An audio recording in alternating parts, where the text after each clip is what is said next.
Ei, você, leitor e leitora do Portal do Holanda, eu sou Humberto Amorim e eu quero começar essa entrevista de hoje. Vocês vão saber por que eu vou dizer isso, até porque vocês estão vendo quem está aqui ao meu lado. Halan Salam Aleik. Para todos vocês. Se você não entendeu, não tem problema. Mas o que eu quero dizer é o seguinte: eu recebo hoje com entusiasmo, com muita alegria, uma pessoa pela qual eu me confundo na hora que eu tento equilibrar o respeito e a admiração, o carinho que eu tenho por ela. Porque todos os três são imensos o que eu sinto por ela há muito tempo. Até porque, quando eu conheci Beth Azizi, ela era presidente da Assembleia Legislativa do Estado do Amazonas. E eu recebi uma recomendação do Dr. Felipe Dal e do Dr. Milton Cordeiro para entrevistá-la. Então, foi aí que pela primeira vez eu comecei a conversar com ela no vídeo. E conversei muitas vezes. Passaram-se os anos, né? A Beth abandonou a política, foi nossa deputada federal durante 12 anos, foi deputada estadual, foi governadora em exercício, presidente da Assembleia. Quer dizer, uma pessoa que... Primeira juíza do Estado do Amazonas, olha só. Então é uma mulher que escreveu uma página na história do nosso estado e da nossa cidade como pouquíssimas. Uma menina do interior, lá do município de Manacapuru, que naquela época era ligada só pelo rio, não tinha negócio de essa estrada que tem aí, que hoje é tão conveniente, nada disso. Mas é a Beth Azizi que descende dos pioneiros árabes que vieram para a Amazônia, para integrar a Amazônia com outros povos.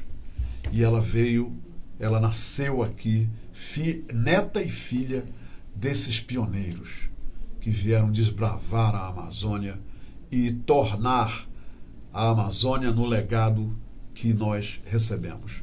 Esse que nós temos hoje. Onde tudo é diferente, onde tudo é melhor. Graças a esses homens, como o avô dela, como o pai dela. A mãe, a avó, todos, né, Beth? Então é com ela que eu vou conversar agora. Eu não vou entrevistar a Beth, eu não ousaria fazer isso. Eu vou conversar, uma conversa de amigos, fraterna, porque eu tenho tanta admiração, tanta amizade por ela, que eu não conseguiria ficar aqui 3 vezes 4, 5 vezes 8, nada disso. Então eu vou aqui apresentar para vocês uma pessoa que vai nos contar uma história linda, belíssima, da Amazônia, do Amazonas. Uma história que todos os estudantes, todas as pessoas da academia precisam conhecer, se ainda não conhecem. Ela é escritora também. Ela escreveu um livro belíssimo. Ela trouxe esse livro. E ela vai mostrar pra gente isso daqui a pouco. Beth Azizi, minha amiga, seja muito bem-vinda. Eu só quero que você faça uma promessa para mim, que a gente não leve mais tanto tempo para ficar sem conversar e sem eu entrevistar você. Eu não vou esperar mais tantos anos, não. Agora só foi Salam Aleik, tapete vermelho e tal. E a minha praia não é essa. O meu chão nunca foi um chão de honrarias, de homenagens. Não. Eu consegui tudo isso sem nunca ter recebido uma flor. E hoje eu planto flores. Eu consegui toda essa caminhada sem nunca ter recebido uma homenagem de qualquer instituição, nem do Poder Judiciário, nem do Poder Legislativo, nem do Poder Executivo. É como se eles quisessem, assim, apagar do mapa da história do Amazonas uma figura mulher, filha de árabes, que lutou sem nenhuma referência. Eu não tive ninguém para dizer, não, eu vou te ajudar a ser isso, eu vou te ajudar a fazer aquilo. Não. Era tudo genético e com uma vontade enorme de ser diferente para engrandecer meu povo, que era muito discriminado. Então... O povo árabe? Não, o povo do Amazonas. Amazonas. O povo do Amazonas. Mas não é um povo legitimamente povo. O que mais me discriminava eram as pessoas que faziam parte de cada mundo a que eu pertenci. No Poder Judiciário, eu era... Você foi juíza no Poder Judiciário. A primeira juíza do Amazonas, concursada. Eu era muito assim, sabe, assim, puxavam muito a minha escada. Eu tinha que subir as barrancas sozinha, ninguém me dava a mão. No Poder Executivo, quando eu tive que, por obrigação constitucional, de assumir o governo do Estado, na ausência do governador, porque eu já era presidente da Assembleia, Sim. eu senti que os políticos ficaram assim, de olhos muito fortes, muito carregados, olhos de quebranto. Beth, mas isso não era um reflexo da própria da conjunção da época, que as mulheres eram olhadas como o teu lugar é na cozinha, o lugar da mulher não era na política, não era no destaque. Isso não tinha a ver com a cultura também da época? Tinha, mas especificamente porque eu era um exemplar legítimo do povo árabe, que sofreu muita discriminação em toda a sua trajetória, desde o Oriente Médio até as terras que eles buscaram para sobreviver. E não era só porque era uma questão de homem e mulher, não. Tinha várias coisas que eram vários ingredientes do bolo da discriminação, que queria me engasgar, que queria me atrapalhar. E você nunca aceitou isso, né? Você sempre combateu esse tipo de preconceito. E aí, eu não tenho culpa de ter sido a primeira. Na verdade, eu tenho, porque eu lutei para isso. Eu lutei, não não é ofendendo ninguém, não é injuriando, difamando, caluniando, não. É porque eu tinha uma força interior muito grande, que é da genética do povo árabe. Então, como eu fui muito... Eu fiz assim um caminho muito, além de ser muito cheio de pedras, era um caminho que não tinha fim. E eu não tinha, digamos assim, ajuda para ir afastando essas pedras.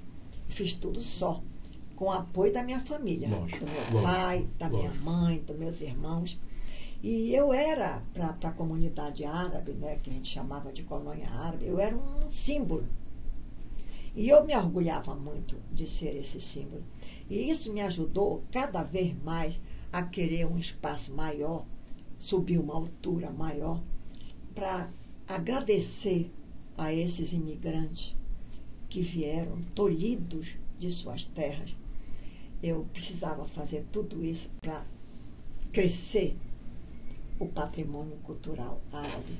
Beth, falando então do patrimônio cultural árabe, fala um pouquinho sobre o teu avô. Quer dizer, o teu avô, ele veio para a Amazônia e ele, o que ele fazia? Ele era um dos primeiros mascates que fazia que levava mercadorias para o interior e fazia o escambo, quer dizer, porque não usavam o dinheiro. Quer dizer, isso está aí a origem do estabelecimento da tua família aqui na Amazônia. Foi pelo teu bisavô e depois o seu Rafael? Não, depois meu avô. Deixa eu te falar. Quer dizer, você vem desde o bisavô, que a geração, quer dizer, a família árabe está aqui, a família Aziz. Eu e meus irmãos somos a quarta geração. A quarta geração. E é sempre assim, sem mistura. Quer dizer, eu não estou falando que fosse uma mistura que seria pejorativa, não, nada. Mas a luta deles foi uma coisa diferente de todas as correntes migratórias para o nosso país. Porque, além da discriminação, eles chegaram aqui nesse período... Tu lembras do ano, mais ou menos, que eles chegaram por aqui? 1800 e alguma coisa, né? 1870, 1800, por aí assim. Por aí, né? E aí, deixa eu te falar, a minha família, porque o árabe, ele tem na sua genética a questão a origem fenícia, todos têm, né? A origem fenícia. O que eram os fenícios? Eram mercadores em cima de águas. Sim. E nesses barcos que hoje servem até de coisas de arte, são tidos como objetos de arte, de museus, né, da história das primeiras civilizações, tem aí, então, eles tinham a genética fenícia das águas e a genética do povo de terra firme, como a gente falava, que eram os mascates. Para o rio iam os regatões. Para a cidade ficavam os tec-teques, que usavam, que ficaram conhecidos assim, porque eles usavam duas madeiras batendo com um tabuleiro enorme que tinha desde escova de dente até unha do pé. Por isso tec-tec. É. O barulho das palminhas. Assim, tec, tec, tec. Aí o pessoal avisava, lá vem o seu Mansur, lá vem o seu Aziz. Ao ouvir o tec-tec. Então, eu com toda essa carga genética, eu não podia ser uma pessoa comum. Não sei se isso é cabutinismo, se é eu querer me julgar superior. Não. Eu acho que isso é autoestima. O que também. Todo mundo tem que ter. Eu acho que é isso, Beth. E eu exagerei na dose, sabe, Humberto? Eu exagerei na dose porque, como a força genética era muito forte, eu não podia ter uma medida. Eu não podia ter uma faquinha na mão. Tinha que ter uma... Um teçado. Não, né? Teçado é coisa... teçado é coisa do PT. É do PT. Não, então não é um teçado. Não, esquece. Uma adaga. Uma adaga. Uma adaga de sheik árabe. Pronto. De mulher do sheik. Né? Sim, claro. E aí... Isso foi ótimo. Se tem um povo que eu não quero me lembrar. Não, pronto, esquece. Pronto. Vamos progredir, velho. Adaga, nós estamos na adaga agora. E aí, enfim, essas minhas cobiças, essas cobiças que o mundo, que a minha vida me dava, né? Me trazia, facilitava essas cobiças. Eu nunca me perguntei por que, ao tempo em que eu estava no campo de batalha. Eu me pergunto hoje, Humberto. Olha, que coisa linda. Hoje eu me pergunto, mas por que eu fiz isso? Por que eu fiz aquilo? Por que eu sou tida como isso? Por que as pessoas pensam que eu sou assim, que eu não sou? E aí, mas por quê? Porque como o campo de luta era muito terrível, era campo de batalha mesmo, né? De luta, de batalha. Entendo. E os árabes eles tiveram que usar, tiveram que fazer da sua vida uma batalha, até que o povo brasileiro aceitasse essa etnia como um povo que vinha para ajudar o Brasil a crescer. Para contribuir. E eles fizeram a metade deste país. Não adianta dizer, mas tem a imigração disso, daquilo, como os árabes, não. Os árabes nunca pediram esmolas, nunca viveram de favores. Então, como é que eu podia ser uma menininha igual às criancinhas de outras etnias? Eu tinha que ser diferente. Meus irmãos eram diferentes. Minha família era diferente. Eu tinha que ser mais. Porque eu tive a oportunidade de ser mais. Eu tive instrumentos mais fortes para a luta. Nessa luta, Beth, o que mais marcou a tua vida foi na política ou foi agora na tua fase de amadurecimento total através da literatura? O que mais a tua vida hoje ela se resume a grandes feitos onde? Na área da política, Beth? É difícil para burro a gente fazer essa divisão, né? Sim. Assim, separar isso é difícil, sabe por quê? E tu foste juíza, ainda tem o judiciário na tua vida, né? Tudo que a vida permitiu que uma mulher pudesse ser, eu fui. Agora tu pergunta, o que uma fez mais do que a Sim, outra, sim. qual foi. Eu vou dizer uma coisa, cada uma foi consequência da anterior. Olha só. Sim, senhor. Eu cheguei... Tu foste juíza no interior do estado, Sim, inclusive, 8 né? anos. 8 anos e eu já Numa tinha época onde tudo companheiro. era muito mais difícil do que Isso. hoje, né, Beth? Eu No não interior. tinha nem, além de não ter telefone, não tinha nada, nem rádio, Olha. juro. O meu pai sempre foi um pai muito, muito diferente. Além de ser árabe, ele tinha uma personalidade muito, muito assim, doce. Ele, tudo que tinha era para a família e para ajudar os outros.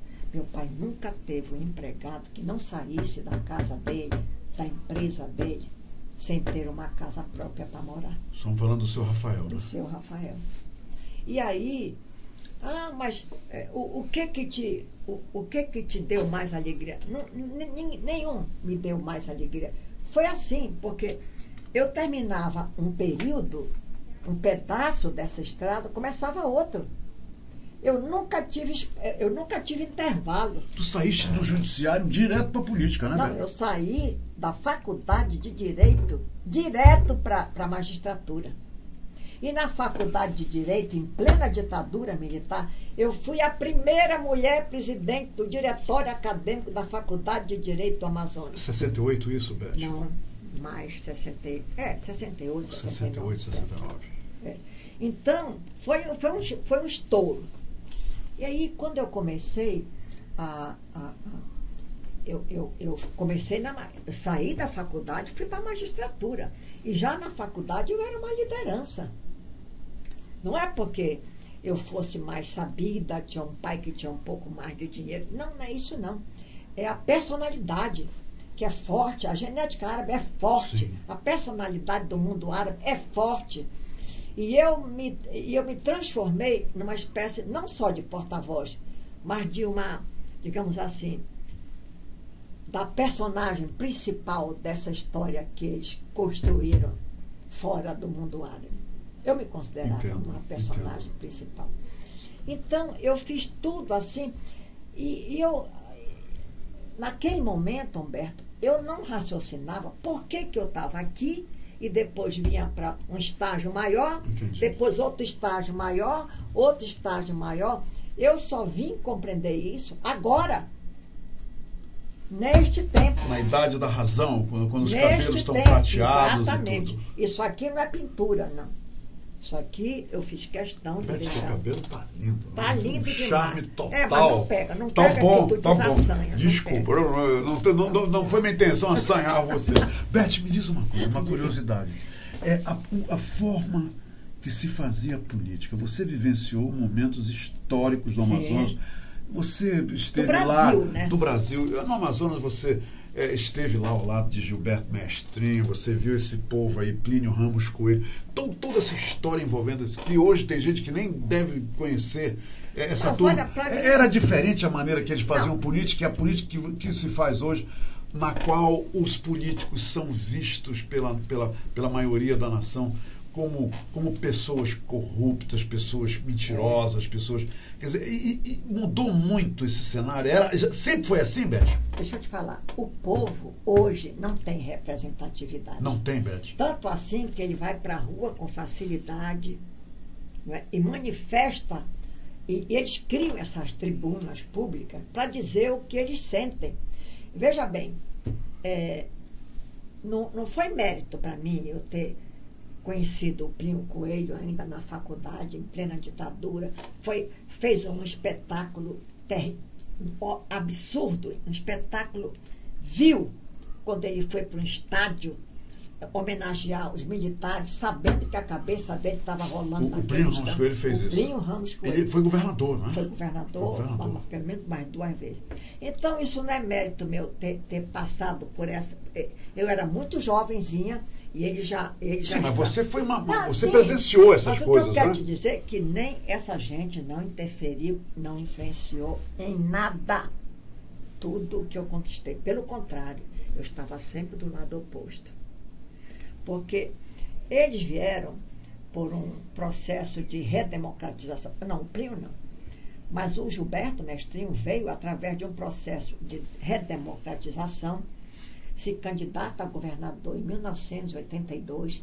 Eu, em 1982, me elejo deputada estadual mais votada e fui eleita presidente da Assembleia contra a vontade dele. Eu não sei como ele não morreu ali naquele mandato dele. Devia ter morrido, né? Porque aí ficava ali. Foi inesperado a tua eleição para ele.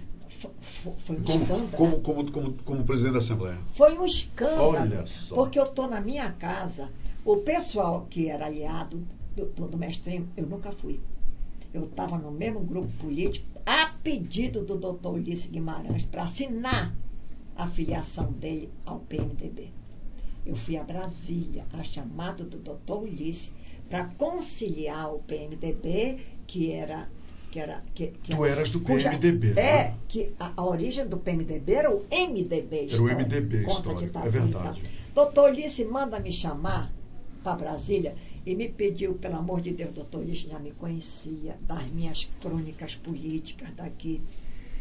E ele disse para mim, Aziz, por favor, vocês têm que aturar, vocês têm que aturar o senhor Mestrinho, porque a única maneira de derrubar os militares é começando pela eleição de governadores.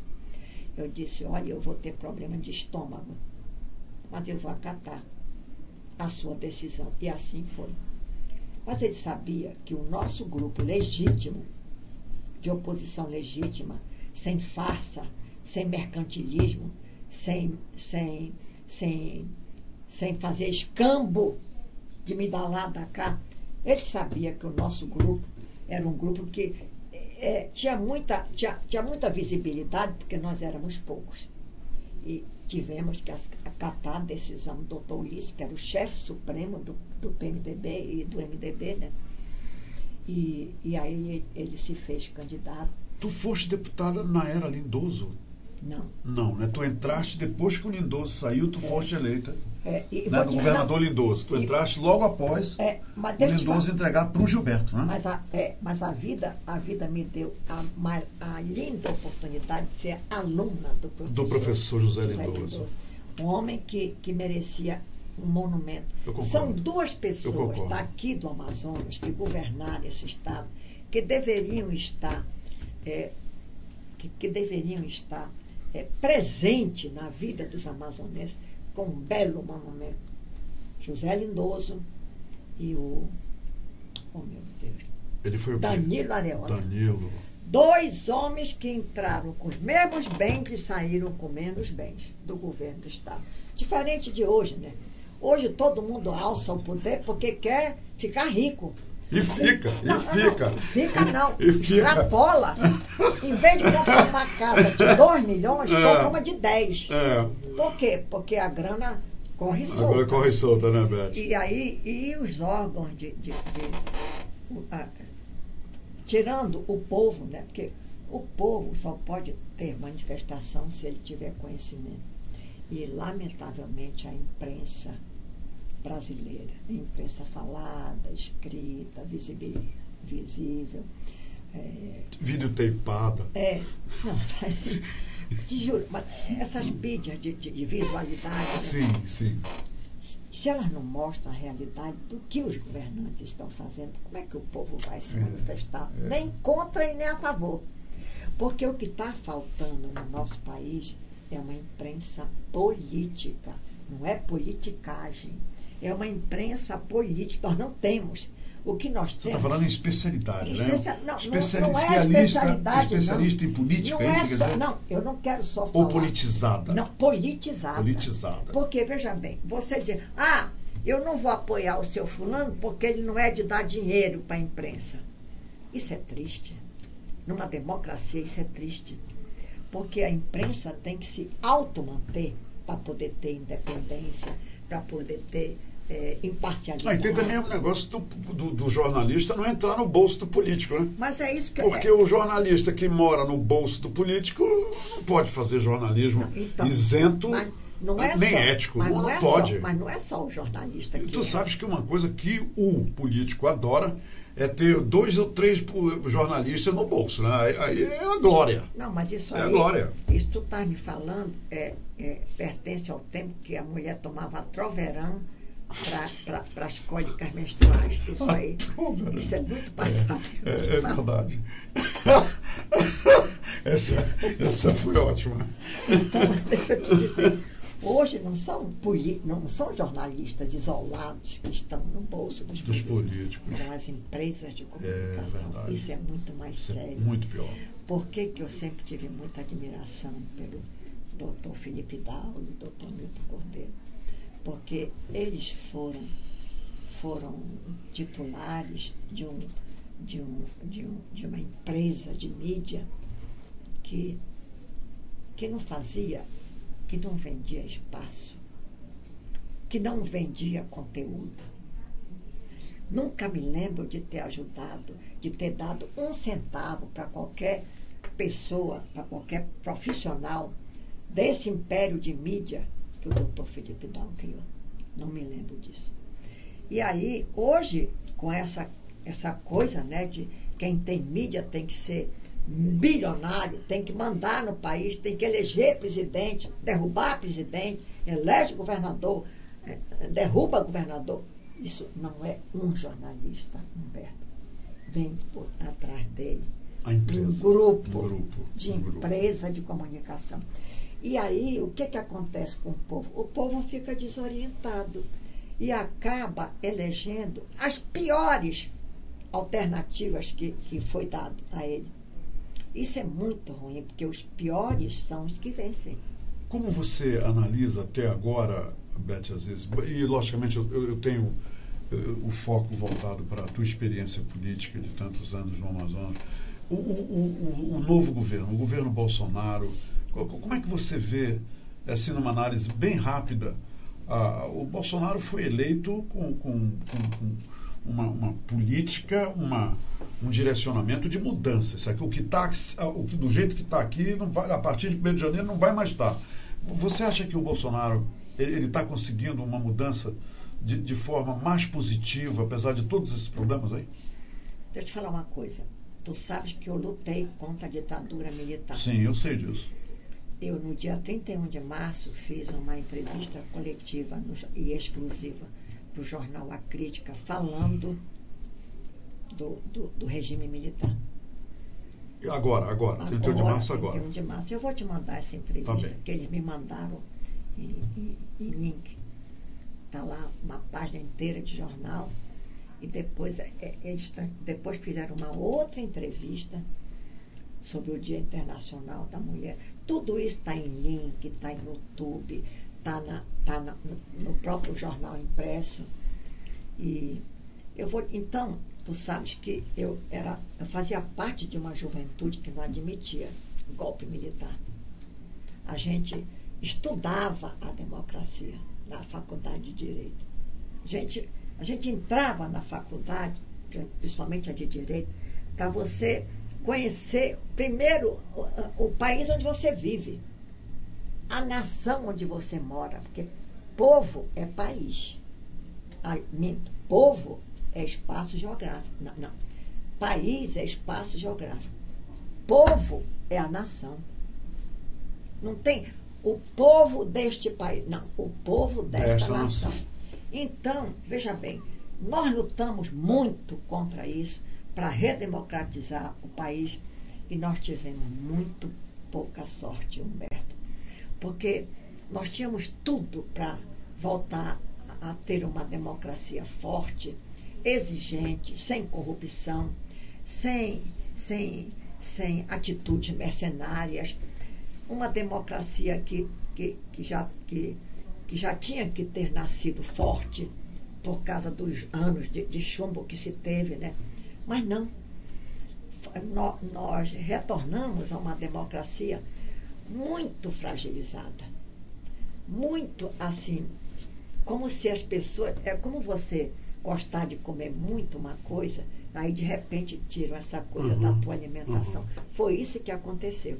Quando termina o regime militar, a ditadura militar, a minha geração sonhou em ter um país democrático, mas um país forte, um país assim que a gente pudesse sentir orgulho, como era a Argentina, como era a Colômbia, como era a Venezuela nesses tempos. Sim. E aí, de repente, essa democracia dura, uma nuvem, a imagem de uma nuvem, que nunca fica igual. Depois você olha depois para o céu, como dizia doutor Ulisses, a política é como uma nuvem. Você olha para o céu, ela está de um jeito. Forma, olha outra vez, ela está de outro jeito. Pois bem, essa democracia que foi reinstaurada depois do golpe militar, ela não teve assim a substância, o substrato necessário para ser uma coisa forte, independente de qualquer grupo político, para poder se fortalecer. Tinha que ser a nação escolhendo bons políticos, que é para poder voltar a ser uma nação respeitada. Não foi isso que aconteceu. Nós tivemos, como eu te disse, assim, alguns vácuos assim, sim. de representantes eleitos pelo povo, mas foram poucos. E aí vem a frustração. Com essa porque como o povo estava assim inquietado com essa democracia que estava assim, que não era aquilo que todo mundo que queria, não era sonhava, não era uma cena que a gente pudesse aplaudir, era meio aplauso. Sim. Então, de repente, essa cena para e aí surge o quê dentro do espaço político do país e da nação? Surge o PT, um partido sem eira nem beira e sem ética. Eu convivi com eles desde o dia que eles nasceram aqui no Amazonas. Então, eu nunca tive dúvidas sobre o caráter, a ética dessa gente que construiu esse país, que podia ter sido um país, um partido alternativo, mas não foi. Foi um partido que só quis usufruir da esperança do povo, da desesperança do povo, que quis usufruir da falta de chão que o povo brasileiro tinha. E eles se aproveitaram de todo esse processo, né, de aceitação do povo e fizeram uma desgraça enorme no país. Então, eu estou falando isso para chegar na eleição do Bolsonaro, do senhor Jair Bolsonaro. O país não tinha saída, Humberto. Olha, a nossa história de partidos políticos dá nojo. O que nós temos de partidos políticos éticos, decentes, de composição de membros honestos, né, que transmitam confiança para o povo? Porque o partido é um agrupamento de pessoas que pensam a mesma coisa, que querem o mesmo objetivo, que estão ali para fazer o bem para a nação. Esses partidos talvez tivessem muito pouco, assim, o tempo de uma rosa, de crédito e de vivência decente. O tempo de uma rosa, 24 horas. Eu planto rosas, eu sei o tempo que elas duram. E aí, de repente, vem essa rebulição, né, esse não serviu. Então, vamos apelar para a coisa que está mais em evidência. Quem é que estava em evidência? Feita por empresários. O Partido dos Trabalhadores cria dos empresários que não queriam baderna nas suas portas de fábricas, da Igreja Católica, que achava que o Partido dos Trabalhadores, que eles iam salvar o povo do inferno com este partido. Empresários, igreja e mídia. Foi um grupo político, partidário, criado com essa ajuda toda, né? Com esse substrato todo, porque todo mundo achava que, como eles eram analfabetos mesmo, não eram de trabalhar mesmo, então quem ia governar eram esses grupos. E deu no que deu. Então, o que foi essa eleição passada para a presidência da República? o povo não tinha mais opção. Não tinha. Os partidos podres, apresentando candidatos podres, ou candidatos sem nenhuma, digamos assim, sem nenhuma expressão política. Candidatos obscuros, candidatos que não falavam a mesma língua do povo. Os partidos não apresentam, como nunca, né? Sim. Aliás, os partidos políticos têm, parece assim, que é uma praga, que alguma feiticeira jogou nos partidos. Eles só apresentam como candidatos as coisas menos aceitáveis pela opinião pública, mas são o povo tem que votar. Então vota naquilo que os partidos apresentam, que é o que há de pior. É o que aconteceu comigo. Eu era do PSDB, depois de ser brisolista. Quando eu saí de Brasília, eu ajudei a criar o PSDB aqui no Amazonas, porque o Brizola já tinha saído, não era mais candidato. Aí eu era apaixonada pelo Brizola. Eu conheci o Brizola em Lisboa, dando uma conferência na Universidade de Lisboa, onde eu fui fazer doutorado. Leonel Brizola. Leonel Brizola. E aí, com esse vácuo que os geógrafos chamam de buraco negro que existe no planeta, né? Com esse vácuo, com esse buraco negro, sem opção, sem alternativa, o povo foi atrás de quê? Foi. De um, como é que se diz? De um coração valente. Sim. Não é a história no qual se via esperança, né? Sim. De melhores dias. Exatamente. Então, o povo... mas esse povo foi manietado. Não foi, não. Ele saiu para a rua para escolher esse senhor que está na presidência. Ele foi para a rua com vestido... valente, gostei dessa colocação. Veja bem, é a história da Escócia. Sim, sim. O líder da Revolução Escocesa, o nome dele era João, e ele era chamado de Coração Valente.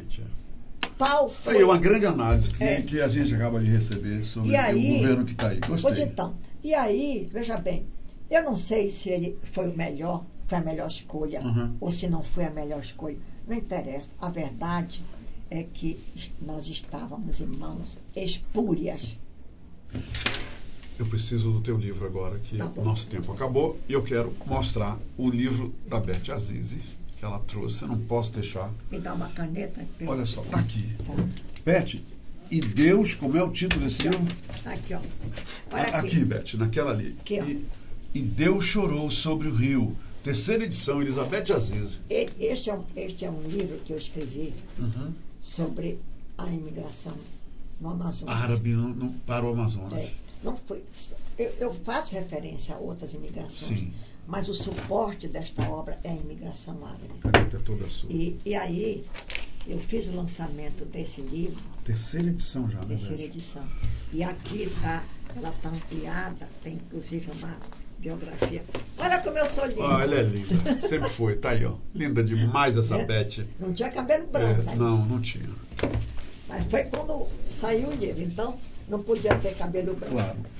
Aqui, tu vais gostar de ler. Eu vou ler esse livro. Tu conviveste muito com a colônia. Sim. Me diz uma coisa. Tu saíste de Manacapuru com a família Azizi, e vocês foram lá para a Praça do Remédio, foi? Lógico. Não, claro. Claro. Todo mundo ia para lá na Praça do Remédio. Era a cidadela dos árabes. Dos árabes, olha só. Veja bem, todo povo que é discriminado, ele sempre constrói a sua civilização em cidadela. O doutor Felipe Dal, ele foi também da... Também. Ele morava ali porque era assim. Não era Praça do Remédio? Não era só a Praça dos Remédios. Tinha as ruas de ramificações. Sim. Onde estava todo aquele núcleo ali, né? Gente árabe. E o doutor Felipe era mais para cá. Mais para lá. A gente dizia que os árabes ricos eram um pouco mais fora da praça. Me diga esse livro. Gente, acabei de entrevistar aqui essa figura maravilhosa, aqui, e eu disse para vocês. Eu estou oferecendo este livro. Na Livraria Valer vocês encontram. E vocês têm que pagar, porque eu já paguei para Valer. Humberto Amorim. Isso é um privilégio muito grande, né? A Beth às vezes me ofereceu um livro aqui, né? Símbolo do jornalismo. Oh, Beth.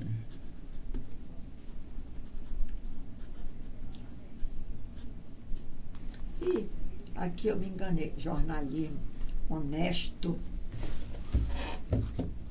Honesto e competente. Vocês estão vendo como ela gosta de mim? Ela é generosa Não é que comigo, gosta. né? Eu conheço tua história, né, mano? Obrigado, meu amor. Eu conheço tua história. Agora eu vou botar aqui. Portal do Holanda. Portal do Holanda, porque você está aqui ao vivo, né? O Não, pessoal mas peraí, vendo. eu vou fazer pelo meu WhatsApp um ajuste de contas com a Holanda. Tá bom, faça isso. Portal do Holanda. Nunca me entrevistaram, nunca. Ok, mas acabou isso. Hoje você acabou de ser entrevistada. Hoje que dia é? Hoje é dia 18.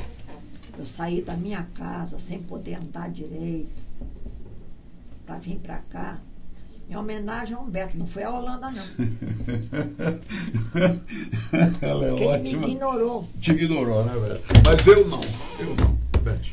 Eu quero dizer para vocês que eu estou aqui, juro por Deus, eu fiz um sacrifício enorme para vir, porque ainda estou em recuperação de uma cirurgia de vista e de 2 cirurgias no joelho. Eu ando de bengalas. Eu estou cada dia mais elegante. Sim, tá cada vendo? dia mais Olha só amorosa. Eu sou uma avó e mãe. Olha esse charme com esses óculos. Não, eu posso tirar. Não tira não. Não faça isso. Porque vira visagem. Beth, obrigado.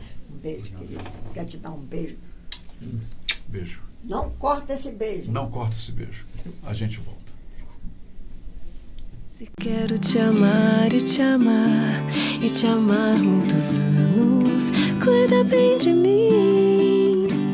Então misture tudo dentro de nós.